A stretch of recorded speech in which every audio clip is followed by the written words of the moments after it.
Gerade und pünktlich geschafft. Puh, ich habe schon gemeint, ich schaffe es nicht mehr bis auf 19 Uhr, aber es ist wieder mal eine Punktlandung. Das ist einfach eine pünktliche deutsche Tugend von mir, die ich habe. Das, wenn ich in der Arbeit auch geschafft hätte. Aber in der Arbeit hat es ja keinen Spaß nicht gemacht. Und hier schon, weil da habe ich die tollen Leute wie Marc Sesselmann und den Dragon Cry und die Krawallmaus, die schon wieder da sind.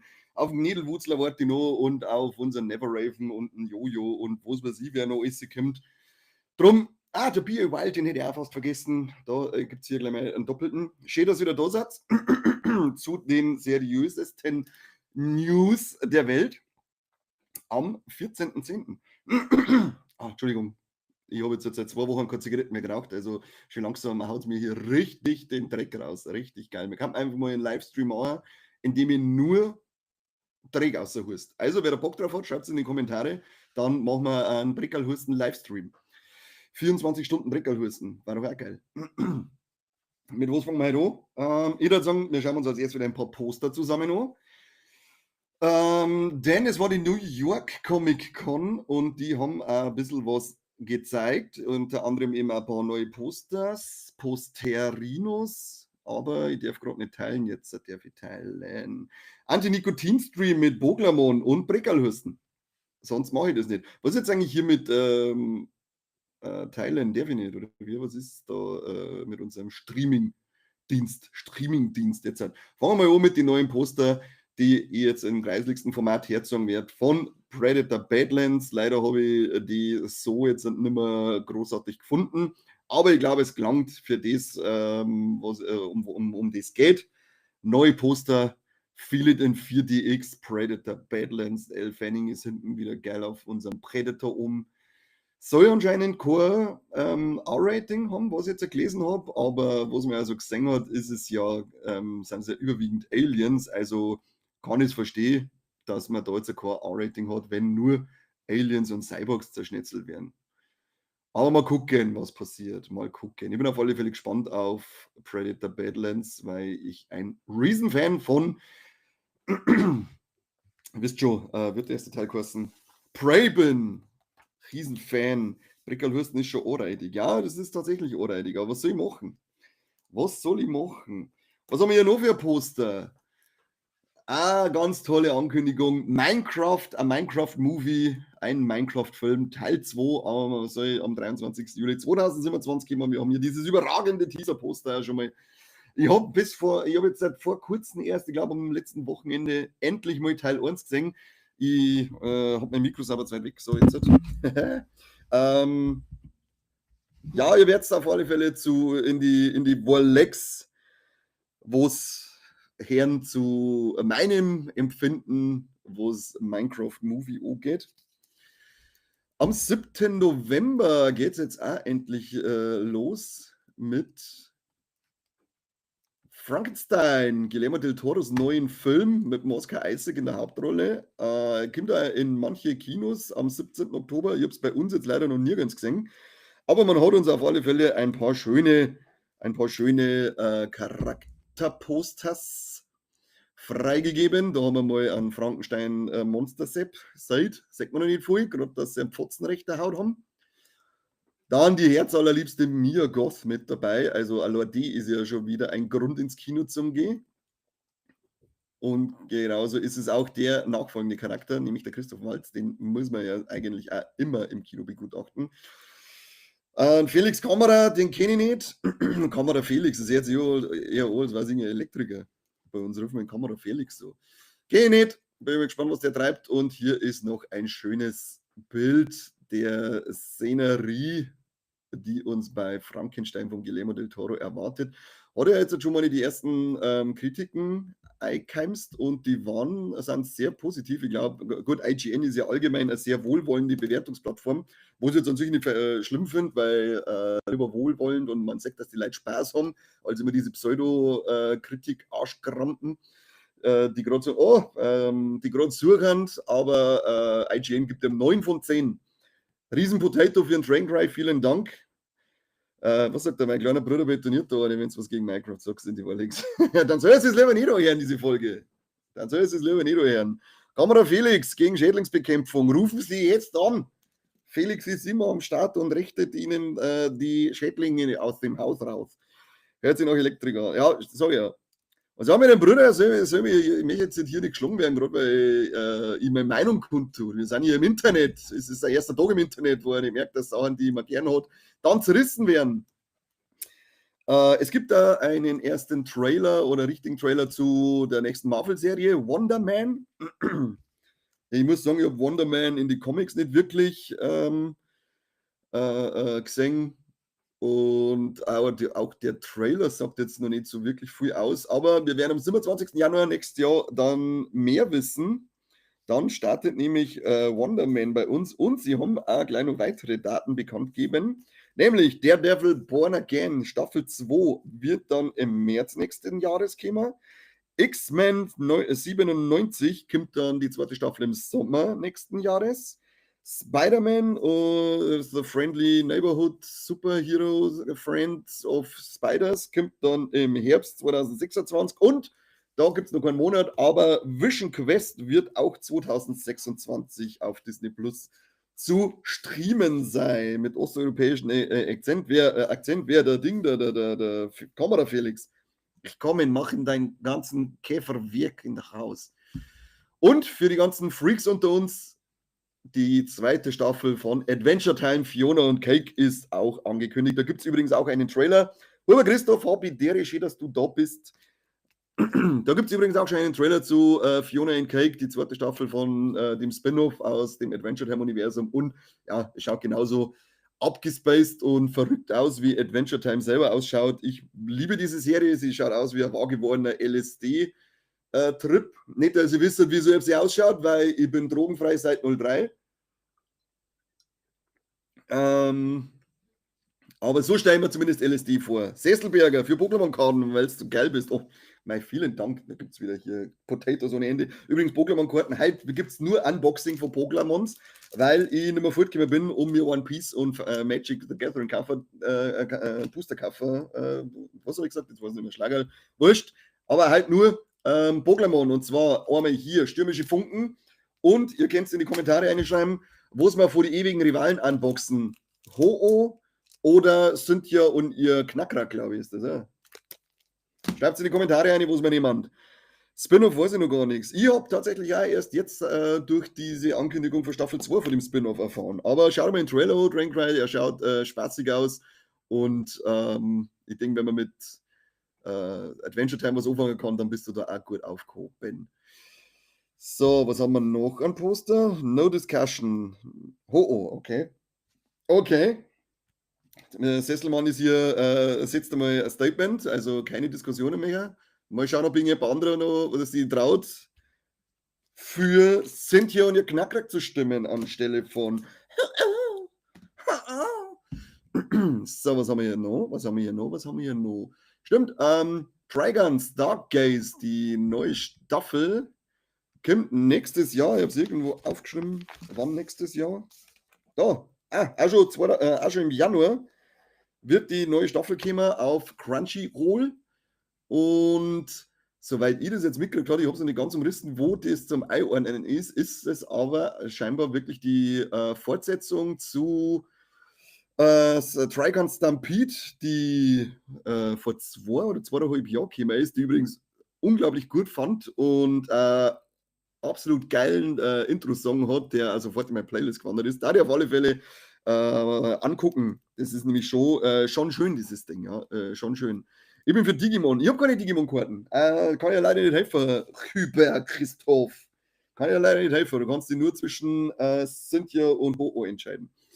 Ich habe noch eine Marvel-News vergessen, nämlich gab es noch ein Casting zu Spider-Man A Brand New Day. Da ist der Marvin Jones, der Dritte, als Tombstone gecastet worden. Wer den guten Herrn nicht kennt, den kann man jetzt, einen Kante hätte ich vorher schon herrichten können, habe ich nicht gemacht, unfähig wie ich bin. Aber man kennt ihn aus Black Lightning. Marvin Jones, was habe ich gesagt, Marvin Jones der Dritte. Das ist ein schwarzer Albino, das macht nämlich sein Auftreten unglaublich markant. Und er war der böse Bube aus Black Lightning, zumindest in der ersten Staffel, soweit ich mich erinnert. In der zweiten weiß ich es nicht mehr, weil, und hat es sogar 3 gegeben. Ich war unsäglich schlechte Serie für mich gewesen. Hat mich überhaupt nicht halten können, aber das war irgendwie für das ganze CW-DC-Serien-Universum. War nicht so mein Ding. Aber er ist auf alle Fälle der Tombstone. Tombstone kann ich euch natürlich auch noch sagen. Bin ich ja nicht so, gell? Da bin ich ja nicht so. Tombstone, Marvel, fiktiver Charakter. Gut, dass ihr mir das sagt, weil ich hätte da jetzt halt schon ganz was anderes erwartet. So, wo ist er denn? Der Tombstone.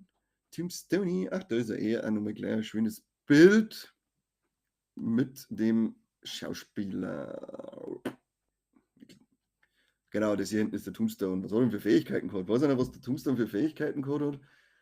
Das kann ich dir gar nicht mehr sagen. Aus dem Englischen übersetzt und der Tombstone ist ein Superschurke aus dem amerikanischen Massacre, dargestellt als Massacre Albino mit gefeilten Zähnen, ist ein berüchtigter New Yorker Gangsterboss, der in erster Linie ein Feind von Spider-Man und Daredevil ist. Welche seine Fähigkeiten bist du Schweineseite? Bra, bra, bra, bra. Fictional Biography. Powers and Abilities. Ja. Lonnie Lincoln ist sein bürgerlicher Name. New Peak Human Condition. Er hat also Mutagenreaktion durch irgendwelche Experimente mit einem Gas gekriegt und dadurch hat er dann unglaubliche Reflexe und natürlich Stärke gekriegt. Far beyond his original limits to abnormal levels, Tombstone's body can withstand extreme temperatures, great impact forces, high was nicht. Und okay, er ist brutal. Das ist immer die Grundaussage von diesem Ding. Wo sind deine Tipps für Horrorfilme im Oktober zum kostenlos Streaming? Kostenlos sind sie, wie kostenlos. Da wollen sie irgendwie kein Geld nicht ausgeben, Leute. Tipps für einen Horror-Oktober zum kostenlos Streamen? Gute Frage. Wenn wir am Schluss Zeit haben, werde ich da noch ein paar Tipps raushauen. Aber ich kann da nicht sagen, ob die wirklich kostenlos zum Streamen irgendwo sind. Das habe ich leider nicht auf dem Schirm. Was ist noch angekündigt worden? Auf der New Yorker Comic Con haben wir jetzt auch noch gleich, bevor überhaupt der zweite Teil losgelaufen ist bei uns, warum schaut das schon wieder so bescheuert aus? Was soll das? Mortal Kombat 3. Der zweite Teil ist ja auf nächstes Jahr verschoben worden. Der dritte Teil ist jetzt aber gleich offiziell angekündigt worden und da wird auch schon fleißig am Skript geschrieben. Ganz vergessen, was ich eigentlich am Anfang sagen wollte, ist, diesen Freitag wieder Nacht des guten Geschmacks in die Cineplexens, Vilsbiburg, Neufahren, Erding und Waldkraiburg und dieses Mal mit Werner Beinhardt. Wenn jemand von uns vor Ort ist, wird es der Corby sein. Von dem habe ich noch keine Antwort gekriegt, wo er dann sein wird, aber wir werden es auf alle Fälle noch bekannt geben. Die anderen, also auch leider ich nicht, und die anderen haben keine Zeit diesen Freitag, aber der Corby hat gemeint, der möchte da schon ins Kino und ihr könnt es dann im Status nachgucken, wo der Corby sich aufhält. War das mit der coole Sache, was zukünftig mit aufnehmen kannst? Was meinst du genau? Horror-Tipps jetzt oder wie an sich. Dafür gibt es ja unsere Podcast-Folgen. Da hörst du, was ein Tipp, was wir empfehlen und was nicht. Aber für den Oktober kriegst du jetzt auf alle Fälle noch ein paar Tipps dann am Schluss. Schreib mir das gleich mal auf, dass wir es nicht vergessen. Schau her.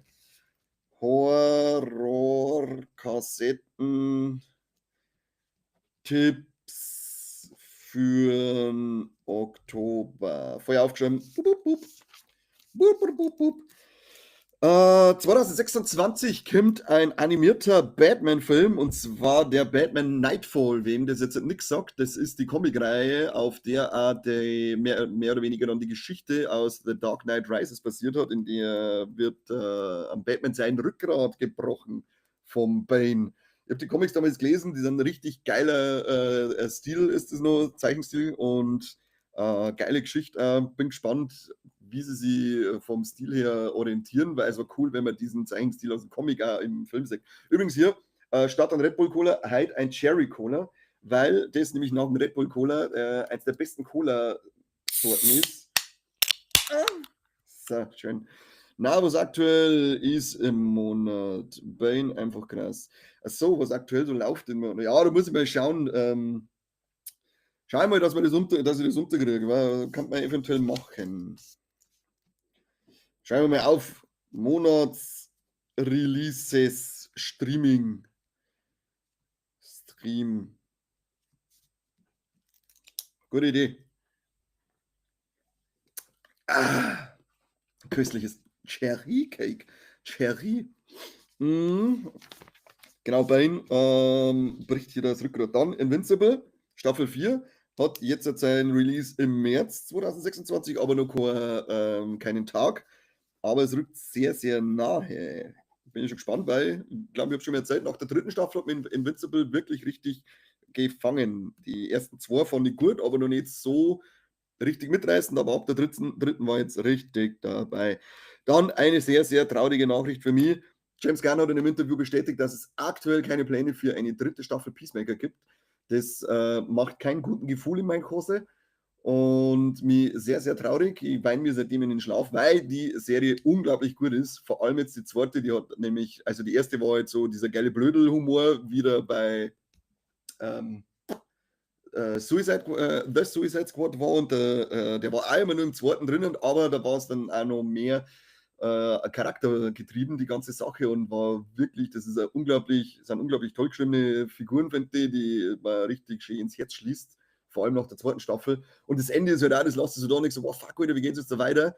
Und jetzt heißt das erst, keine dritte Staffel gibt. Das heißt aber nicht, dass die Geschichte weitergeführt wird, sondern es wird auf alle Fälle auf diese Thematiken dann in der kommenden Green Lanterns Serie eingegangen, hieß es, und es wird halt trotzdem weiter im DC-Universum erzählt, weil ja auch ja aus diesem Bereich von der Staffel 2 wichtig ist für den zweiten Superman-Film. Bin ich mal gespannt. Und der James Gunn schreibt anscheinend auch schon wieder an einem weiteren DC-Projekt, das noch nicht mehr angekündigt worden ist. Also der ist fleißig, der gute Kerl. Leute, diese Yellow Jackets anschauen, die müssen jetzt auch stark sein, denn nach Staffel 4 ist Schluss. Aber es wird schon ordentlich zu Ende geführt. Es soll kein Cliffhanger sein, aber sie haben gesagt, ja, mei, wenn hier die Story schreit, dass sie zum Ende kommen muss, dann muss man drauf hören und darum wird Yellow Jackets die vierte Staffel die letzte sein. Dann werden sie mir hier einbauen. Die habe ich schon lange auf der Liste, aber irgendwie nie geschafft. Aber wenn es dann eh durch ist, dann hau ich mir eine, das Ding. Neverland Ranch Kid, Habadiri. Hallo. Und na, du brauchst gar nicht einschreiben, dass du meine Wadel singen möchtest. Du wirst sie jetzt nicht bekommen, perverses Schwein. Was haben wir ja noch? Dann ein News für den Dragon Crime. Wir haben ja vor kurzem erst drüber geschrieben. Doro Staffel 2 ist jetzt offiziell für den Frühling 2026 vor dem Studio Mappa angekündigt worden. Mappa heißt dieses Animationsstudio. Ja, genau, geil, kann ich mit Yellow Jackets anfangen, genauso wie ich. Doro haben wir also praktisch nur Zeit, ein paar Monate, dass wir die Mangas durchlesen, lieber Dragon Cry. Und dann können wir uns vor der zweiten Staffel berieseln lassen. Dann eine Ankündigung, die an Corby sehr freut. Der ist nämlich ein Riesenfan von Rapunzel, voll verföhnt, und der war ja geplant als Realverfilmung zum Thema, ist dann aufgrund von der schlechten Box-Office von Snow White eingestampft worden, aber jetzt auf einmal haben sie ihn reanimiert. Es wird doch eine Realverfilmung von Rapunzel geben mit der Scarlett Johansson oder Johansson oder wie auch immer ihr sie nennen wollt in der Hauptrolle. Geb Scarlett.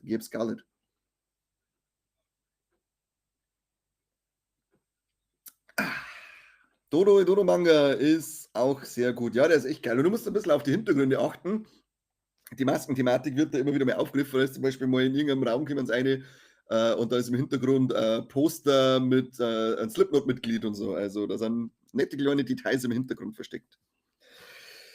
Rebecca Ferguson ist für Dune 3 bestätigt. Das war ja, ich glaube, sie hat die Mutter vom Chala Timothy gespielt.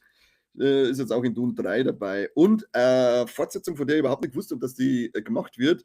The Curse of La Lloronas Fluch hat Cast-Zuwachs gekriegt. Jay Hernandez und Monica Raymond. Ich habe absolut keinen Plan gehabt, dass da überhaupt ein Sequel in Arbeit ist. Aber so lernt ihr auch Sachen, wenn ich für euch das Internet durchforste und recherchiere wie ein Irrer. So, letzte News. Es kommt ja ein Oceans 11 Prequel, auf das hat die Welt gewartet, vom Twisters-Regisseur Lee Isaac Chung, und es ist jetzt auch der Bradley Cooper im Gespräch. Ich glaube, offiziell ist er noch nicht gecastet, aber er soll an der Seite von der Margot Robbie mit auftreten in diesem Prequel, auf das die Welt gewartet hat. Mehr oder weniger. Ich weiß nicht. Wenn jemand gewartet hat, schreibt das in Kommentare in den Chat hier. Sagt, ich habe gewartet auf das Oceans 11 Prequel. Das ist das wichtigste Prequel von Welt her. Das war's mit unseren Neuigkeiten dieser Woche. Jetzt kommen wir zu den Kinostarts. Ach ja, letzte Woche war ja Tron Ares dabei. Muss anscheinend ganz schöne Bruchlandung hinlegen, was Coletten angeht, die es einspielt. Ich bin gespannt. Bewertungen sind auch nicht so gut. Finde ich echt schade. Ich habe es letzte Woche schon gesagt. Der Trailer schaut nämlich schon fett aus. Naja, was läuft diese Woche am 16. Oktober im Kino? Ballad of a Small Player mit dem Colin Farrell und der Tilda Swinton. Filmstarts gibt ihm 2 von 5. After the Hunt kriegt 4,5 von 5. Da ist auch die Ayo Edebiri, ich weiß nicht, wie man wirklich ausspricht, den Namen dabei. Die zweite Leadrolle aus The Bear, mag ich unglaublich gern. Andrew Garfield, Julia Roberts ist dabei, also hat auch einen sehr guten Cast mit drin. Wer ist jetzt eher auf dem Poster? Sag mal endlich das scheiß Poster. Ich darf es einfach nicht sehen, das Poster. Da ist nur irgendjemand dabei, den ich glaube ich kenne, aber ich kann sie nicht erkennen auf dem Battle, also kriegt das ist jetzt auch nicht gesagt. Good Fortune, ein spezieller Schutzengel, Engel. Mit dem Seth Rogen und Keanu Reeves. Übrigens, Seth Rogen muss ich zwischendrin kurz empfehlen. Unbedingt, schaut sich unbedingt The Studio, wer Apple TV Plus hat. Das ist eine bombengeile Serie. Die ist handwerklich geil. Folgen, die heißt One-Shot, handelt über einen One-Shot und ist auch gefilmt in einem One-Shot. Und es sind allgemein unglaublich lange Einstellungen. Geiler Humor, du musst eigentlich jede Folge viel lachen. Richtig gut. Also, das Studio kann ich nur empfehlen. Alles voller Monster, kleiner Animationsfilm. Dann nochmal Jane Austen und das Chaos in meinem Leben. The Mastermind. The Last Rodeo, haben wir wieder mal ein bisschen ein Cowboy-Film. 50 Jahre Roland Kaiser, da wird der Mike ins Kino gehen, also ganz vorne dabei. Und das Seppirin ins Kino, wenn Doras magische Meerjungfrauen-Abenteuer kommen. Zirkuskind, eine Dokumentation und dann kommt noch Mesti Ashk Meflana, Ek Devane Ki Divanyat, Ei Weiweis Turandot, Tama, der kleine Prinz, eine Realverfilmung, sehr süchtig. Von 72. Das ist wieder so die Aufführung. Briefe aus der Wilzer, Letters from Wolf Street, Askverjemik, Good Day, Chat 2. Das war's. Bei den Aussprachen von diesen Filmen dürft ihr mich nicht darauf festnageln, dass die richtig sind, denn ich habe keine Ahnung. So, Streaming-Charts, gehen wir rüber zu den Streaming-Charts. Die gehen jetzt vom 3. bis 9. Oktober auf Platz 10. Die 13. Staffel einer Netflix-Serie, The Great British Baking Show. Dann haben wir Peacock, 2. Staffel, auf Platz 9, die Serie Love Island Games. Paramount Plus haut nochmal Halo, die erste Staffel, in die Top 10 eine. Verrückt. Habe ich ja letztes Mal schon gesagt, da hat es aber eigentlich geheißen, dass die auf Netflix jetzt verfügbar ist. Gut, kommt wahrscheinlich darauf an, welchen Standort das man hat. Aber wenn sie Halo da jetzt auf einmal nochmal auf Platz 8 eine stiehlt, vielleicht für die Fans, vielleicht entsteht jetzt nur mehr Hoffnung, dass die Serie fortgesetzt wird. Dann HBO Max, 2. Staffel, Peacemaker auf Platz 7. Platz 6 ist die 3. Staffel Tulsa King auf Paramount Plus. Dann kommt House of Guinness auf Platz 5 von Netflix, die erste Staffel. Platz 4 ist Black Rabbit auf Netflix, die erste Staffel. Soll sehr gut sein, hat mir das letzte Mal erst der Kumpel empfohlen. Platz 3, jetzt gehen wir in die Top 3. Wir haben 3 Netflix. Und ich glaube, ihr wisst, dass, welche Serie auf Platz 1 ist. Platz 3 ist Wayward, die erste Staffel. Platz 2 ist die 9. Staffel von Love is Blind. Und Platz 1, wer hätte es gedacht? Wer hätte es gedacht? Es ist Monster The Ed Gein Story. Wer hat schon gesehen? Wer hat Monster schon angeschaut? Die Ed Gein Story. Ich bin jetzt vor kurzem fertig geworden. Und da auch schon mal ein kleiner Teaser. Der Mike hat es auch geschaut und Mike und ich werden einen kleinen Monster The Ed Gein Story Blog in die kommenden Wolex dann einbauen. Also haltet die Ohren offen. Gell? Dann erfahrt ihr mehr. Das waren die Streaming-Charts. Pum. Dann kommen wir jetzt wieder zum wichtigsten Teil. Meine Katze neben mir streicheln. Kannst du mir jetzt zuschauen. Ich kann es leider ins Bett legen, weil die tut schlafen tun. Die tut da schlafen tun, die kann ich nicht aufwecken. Machen wir mal Unboxing. Ich fange jetzt mal an mit stürmische Funken. Und jetzt nach wie vor stehe nach wie vor die Möglichkeit, euch zu entscheiden, Ho-Oh oder Cynthia. Welche Booster werden wir wohl unboxen? Schreibt es in die Kommentare, was ihr sehen wollt. Schreibt es in den Chat, was aufgemacht werden soll. Wer traut sich, Sessel Sepp zu widersprechen, der eigentlich keine Diskussion zulässt. Und schon wieder haut er eine. Und schon wieder haut er eine, dass er Ho-Oh singt. Ich finde, die Monster-Serie war leider nicht so. Ja, da gehen die Meinungen stark auseinander, was ich schon mitgekriegt habe bei Monster Edgin. Aber ich werde jetzt auch noch nichts dazu sagen. Das heben wir uns für die Lex auf. Nicht, dass sie sagt, sie brauchen wir jetzt nicht mehr anhören, weil der Conny hat ja schon gesagt, was er zu Monster sagen hat. Und was der Mike sagt, das interessiert uns nicht. Ho-Oh, okay, zweimal Ho-Oh, dann gibt's Ho-Oh danach. Jetzt fangen wir mal an mit einem Vibrava, Kreideschrei und schneidender Wind. Nix wert, die Karten. Dann haben wir Glavion, abwerfen und ziehen. Und dann einen Haken. Krokel, Brandwunde. Ja, der Mike hat es auf Insta, auf Letterboxd schon bewertet. Das stimmt, da kann man schon mal sich ein bisschen spoilern, was er sagt. Aber es wisst ihr, das, was der Mike verzeiht, ist immer Bullshit. Lumiflora, Korrosionssplitter und Steinwurf. Kenn ich nicht, das Viech. Kenn ich nicht. Wascherquill, Wegzerren und peitschender Wind. Psyopatra, mystische Augen und ein Spiralsauger. Spiralsauger. Citrus Scharfsinn. Jetzt haben wir hier eine Holo-Reverse-Karte mit Evoli, Evolutionsschub und waghalsiger Sturmangriff. Und da schaut's. Voll Holo. Dann bin ich mir auf die Folge gespannt. Darf's da sein? Die wird sicher legendär, so wie alle unsere Folgen. Dialga in der Holo-Reverse.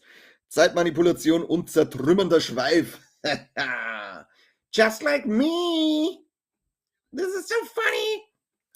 Und ein Togekiss, Wunderkuss und Turboschwinge. Und das auch wieder hier in Schillare. Schaut so wie das fette Schwein. Bodyshaming bei Pokémon ist übrigens noch okay. Basisenergie. Ciao. Ja, hier ist keine Karte dabei, die mich zum Trading Card Millionär macht. Ich bleibe weiterhin der Slumdog. Jetzt hat von euch gewünscht. Ich weiß, ihr habt es euch gewünscht. Ho-Oh, ewige Rivalen, Booster, Unboxing. Bis jetzt darauf hingewiesen worden, dass ich das falsch mache, weil ich die Karten, ich darf es nicht so anlangen, ich muss eigentlich Handschuhe anziehen dafür. Ich habe leider noch keine. Vielleicht kommt es nur so weit, dass ich mir wirklich Handschuhe organisiere. Und die Karten zum Unboxen. Aber es ist eigentlich relativ wurscht, weil ich das ja sowieso niemals zum Graden schicken lassen, weil ich nicht bescheuert bin. Ist ja schon bescheuert genug, dass ich das überhaupt kaufe. So, das ist diese. Fangen wir mal an. Was haben wir als erstes? Einen Richter. Dann haben wir Rexblisser, Sprungangriff und frostiges Holz. Dann haben wir Arcani, Flackern und strafende Fänge. Team Rockets, Nidorina, dunkles Erwachen und Kratzer. Und jetzt haben wir Clarins Igellava, Reisen verbindet und glühen. Igellava übrigens eine richtige Frechheit bei dem neuen Pokémon Legenden Z bis A. Die Starter-Pokémon sind ja aus der zweiten Generation. Nur das Feuerriegel haben es weggebockt. Dafür ist er Floink drinnen. Das ist ziemlich gemein. Cynthias Knarksel. Es war kein Knarksel, sondern Knacksel. Ruf des Jams und Drachenschnetzler. Oh, es wird spannend. Olivino, Nährstoffe und Tackle.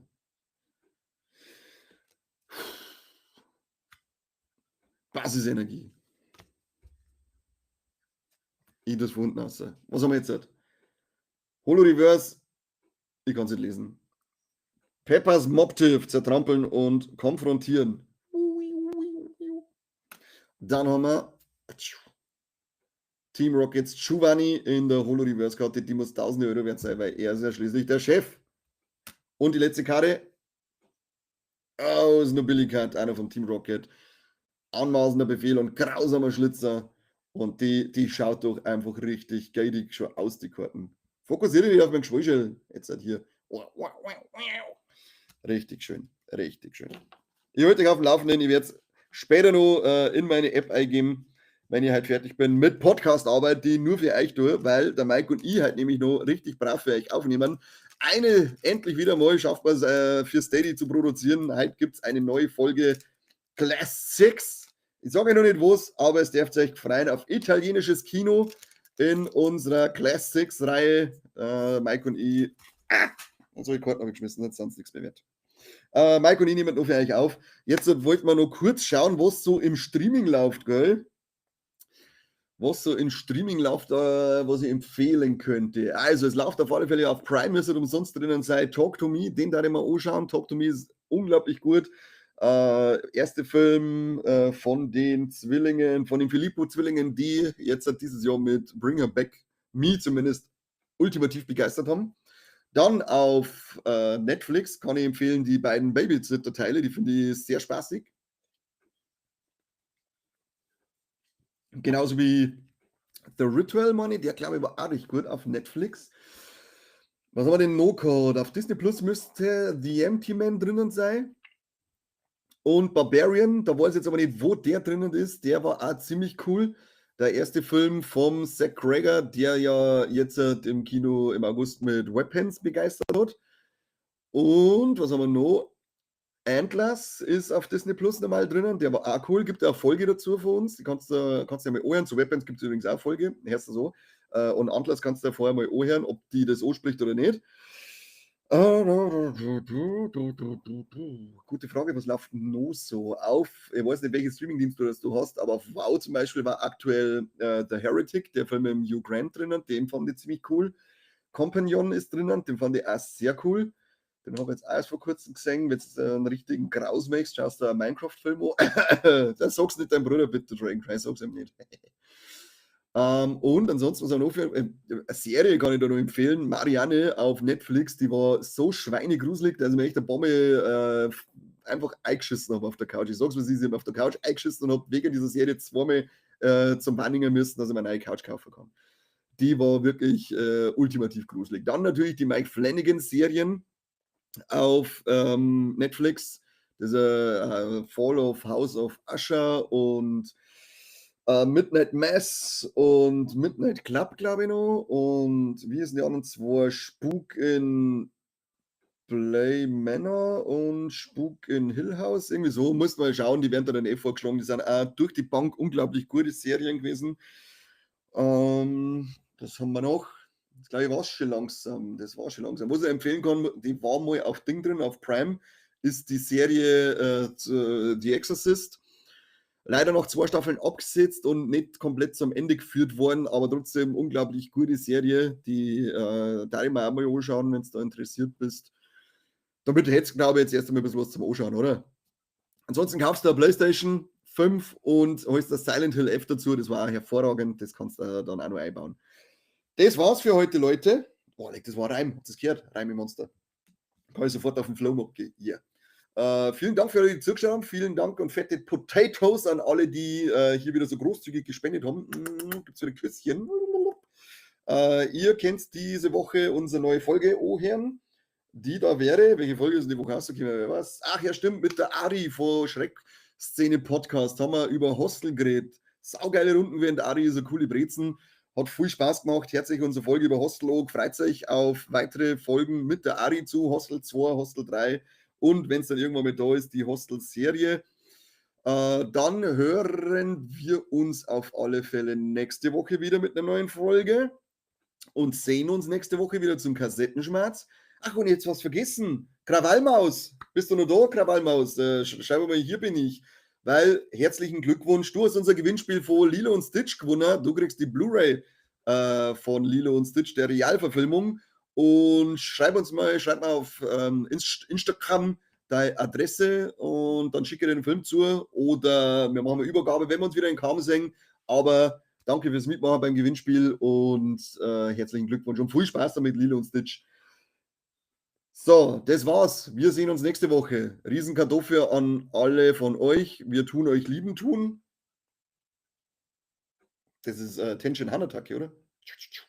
Ähm, du willst schön meine Daten. Ja, ja, klar, die möchte ich unbedingt haben. Und dann stalk ich die. Macht es gut, auf Wiedersehen, Wiedersehen, schönen Abend und au revoir. Küsschen auf eure Nüsschen.